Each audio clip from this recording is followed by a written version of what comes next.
రిషబ్ పంత్ ఈ ఐపీఎల్ సీజన్లో ఘోరంగా విఫలమవుతున్నాడు. చాలామంది ప్లేయర్లు ఆడడం ఆడకపోవడం లాంటివి సహజమే, కానీ పంత్ కేసు మాత్రం ఈసారి వేరే లెవెల్. ఎందుకంటే మొన్న ఆక్షన్లో అతన్ని ఐపీఎల్ చరిత్రలోనే అత్యధికంగా 27 కోట్ల రూపాయలు పెట్టి కొనుక్కుంది లక్నో. ఆ టీం ఓనర్ సంజీవ్ గోయంకా ఆ పంత్ని పాడుకున్న క్షణంలో ఆయన మొహంలో ఆనందం చూడాలి. మళ్ళీ అది ఎప్పుడూ కనిపించలేదు ఈ సీజన్లో.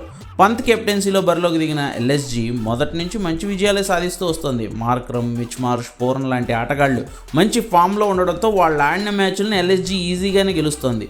ఎప్పుడైతే వాళ్ళు ఫెయిల్ అవుతారో అప్పుడు పంత్ అవసరం ఎల్ఎస్జీ టీంకి వస్తుంది. కానీ అలాంటి టైంలోనూ పంత్ చేతులు ఎత్తేస్తున్నాడు. నిన్నటి మ్యాచ్ ఎగ్జాంపుల్. ముంబైతో జరిగిన లక్నో మ్యాచ్లో ముంబై 215 పరుగుల భారీ స్కోర్ కొట్టింది. దీనికి ప్రతిగా Lucknow opener Markram, Nicholas Pooran త్వరగానే అవుట్ అయిపోయారు. అలాంటి టైంలో టైం స్పెండ్ చేసి మిచ్ మార్ష్తో కలిసి ఇన్నింగ్స్ నిలబెట్టాల్సిన పంత్ 4 పరుగులకి అవుటే వెందిరిగి వచ్చాడు. ఈ సీజన్లో మొత్తం 10 మ్యాచ్లు ఆడిన కెప్టెన్ పంత్ కేవలం 110 పరుగులు మాత్రమే చేశాడు. పైగా అందులో ఒకటి హాఫ్ సెంచరీ 63 పరుగులు. అది కూడా తీసేస్తే ఇక 9 మ్యాచ్ల్లో పంత్ కొట్టింది కేవలం 50 పరుగులు మాత్రమే. ఇదే ఎల్ఎస్జీ జట్టును తీవ్రంగా కలవరపరుస్తోంది. బేసిక్స్కి కట్టుబడి ఆడడం, టైం తీసుకుని క్రీజ్లో సెటిల్ అవ్వడం లాంటివి పంత్ కనీసం చేయకపోవడమే ఈ ఫెయిల్యూర్స్కి కారణంగా అర్థం చేసుకోవచ్చు.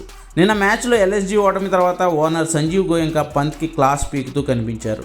పంత్ మొహం కూడా పూర్తిగా మాడిపోయి కనిపిస్తోంది. అంతలా తిట్టుంటారు మరి ఆయన. 27 కోట్ల రూపాయలు ఓ ప్లేయర్ మీద పెట్టి ఆ ప్లేయర్ ఆడకపోతే ఏ ఓనర్కైనా బాధ ఉండదు చెప్పండి.